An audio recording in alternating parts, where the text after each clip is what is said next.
1987 চনত কবি ৰাম গগৈ প্ৰতিষ্ঠা কৰা সদৌ অসম কবি সন্মিলনৰ 17দশ দ্বিবাৰ্ষিক পূৰ্ণাংগ অধিৱেশনখন কালিৰ পৰা শিৱসাগৰ ছোৱালী মহাবিদ্যালয় প্ৰাংগণত অনুষ্ঠিত হৈছে আৰু আজি দ্বিতীয়টো দিনা পুৱাই একেলগে 37খন পতাকা বিশিষ্ট ব্যক্তিসকলে পতাকা উত্তোলন কৰিছে। একেলগে মই দেখুৱাইছোঁ এয়া 37খন পতাকা উত্তোলন কৰিছে আৰু বৰ্তমান মই ইয়াত এটি গীত পৰিৱেশন কৰিছে, সেই গীতৰ মাজলৈ লৈ যাব বিচাৰিছোঁ। তাৰ প্ৰাকখনত মই দেখুৱাইছোঁ এই পৰিৱেশ 37খন পতাকা একেলগে পতাকা উত্তোলন কৰা হ'ল আৰু মই বৰ্তমান গীতৰ মাজলৈ লৈ গৈছোঁ। এয়া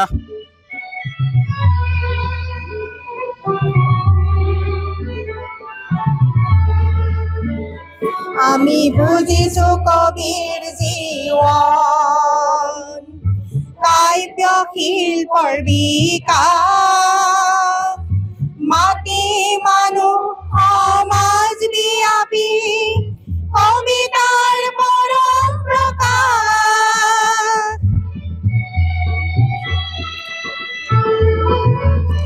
আমি বুজিছো কবিৰ জীৱন কাব্য শিল্পৰ বিকাশ মাটি মানুহ সমাজ ব্যাপী কবিতাৰ পৰম প্ৰকাশ। আজি কবিতাই নংগিকেৰে সম্প্ৰীতিৰ কথা শুনাইছে। আজি সদৌ অসম কবি সন্মিলনৰ জয়ধ্বনি বাজিছে। আজি সদৌ অসম কবি সন্মিলনৰ জয়ধ্বনি বাজিছে। আজি কবিতাৰ নতুন পৃথিৱী জাগিছে। শব্দ ব্ৰহ্মৰ মহাতৰুণ মেঘ ঘটিছে। আজি কবিতাৰ নতুন পৃথিৱী জাগিছে।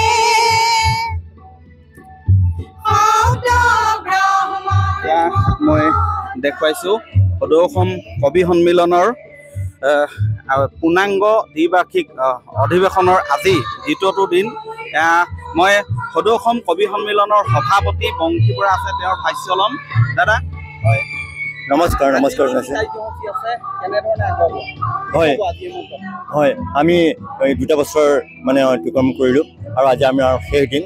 আমি যথেষ্ট পৰিকল্পনা লৈছোঁ অনাগত দিনবিলাকলৈ আৰু যিকেইটা দিন আমি পাৰ কৰিছোঁ আটাইতকৈ গুৰুত্বপূৰ্ণ হৈছে কি যে আমি যোৰহাটত আমি স্থায়ীভাৱে সদৌ অসম কবি সন্মিলনৰ এটা ভৱন আমি নিৰ্মাণ কৰিলোঁ। সেয়া হৈছে কুতুবুদ্দিন সৰণি। হয়, আজি ইয়াৰ পিছতে আছে গ্ৰন্থ উন্মোচনী সভা, বিশেষ গ্ৰন্থ উন্মোচনী আছে আৰু ঠিক সন্ধিয়া 4 বজাৰ লগে লগে প্ৰতিনিধি সভা আছে। আজি আমি আমাৰ পুৰণা কাৰ্যনিৰ্বাহকে বিদায় ল'ব আৰু নতুন কাৰ্যনিৰ্বাহক আহিব। আমি সকলোকে স্বাগতম জনাইছোঁ আৰু আজি বৰ্ণাঢ্য কাৰ্যসূচী আছে। হয়, আমি সকলোকে শিৱসাগৰবাসীক আমি স্বাগতম জনাইছোঁ। ধন্যবাদ। মই দেখুৱাইছোঁ এক সুন্দৰ পৰিৱেশ। এয়া মই ইয়াত আছে কবি হৰেণ গগৈ আছে। আজি এটা সুন্দৰ মুহূৰ্তত আমি উপস্থিত হৈছোঁ। সদৌ অসম কবি সন্মিলনৰ 17দশ দ্বিবাৰ্ষিক অধিৱেশন ঐতিহ্যমণ্ডিত এই শিৱসাগৰ নগৰীত অনুষ্ঠিত হৈছে।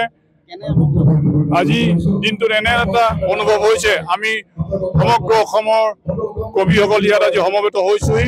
কবিতাৰ জয়গান সদায় হৈ থাকিব আৰু মানুহ জীয়াই থকালৈকে কবিতা জীয়াই থাকিব। আমি কবিতা যি উদ্দেশ্য মহত্ব, সেই উদ্দেশ্য মহত্ব সাহসগত কৰি আজি আমি এই পতাকা উত্তোলনস্থলী সমবেত হৈছোঁ। আমি ইয়াত উপস্থিত হোৱা সকলোকে আন্তৰিক ধন্যবাদ জ্ঞাপন কৰিছোঁ। এনেধৰণে অনুষ্ঠিত কৰা হৈছে। মই দেখুৱাইছোঁ সেই পৰিৱেশ। শিৱসাগৰৰ আজি দ্বিতীয়টো দিনত মুকলি সভা আছে।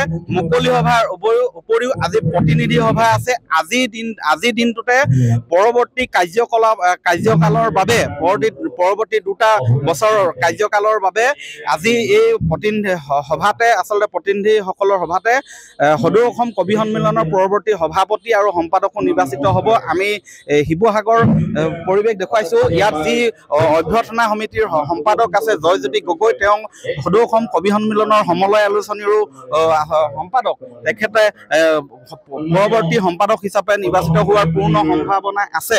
মই ইয়াত আজি এই কবি সন্মিলনত উপস্থিত আছে বিশিষ্ট সমাজকৰ্মী বিনীতা। ভাল লাগিছে। সদৌ অসম সপ্তদশ দ্বিবাৰ্ষিক যি অধিৱেশনৰ যি ফ্লেগ হোষ্টিং হৈছে, তাৰ এখন ফ্লেগ আমাক উত্তোলন কৰিবলৈ দিয়াৰ কাৰণে নিজকে সৌভাগ্যৱান কৰিছে। খুব ভাল লাগিছে। এয়া আচলতে কেৱল কবিসকলে যে উপস্থিত আছে তেনে নহয়, সমাজৰ বিভিন্ন ক্ষেত্ৰৰ লগত জড়িত ব্যক্তিসকল আজি জড়িত হৈছে, এই কবি সন্মিলনৰ অধিৱেশনলৈ আহিছে আৰু কবিতাৰে জীপাল হৈছে চৌপাশ। আপুনি বিচৰা বাতৰি পাব কেৱল নিউজ 18 এপত। নিউজ 18 এপ ডাউনলোড কৰিবলৈ স্কেন কৰক এই QR কোড। গুগল প্লে ষ্টৰতো পাব এই নিউজ 18 এপ।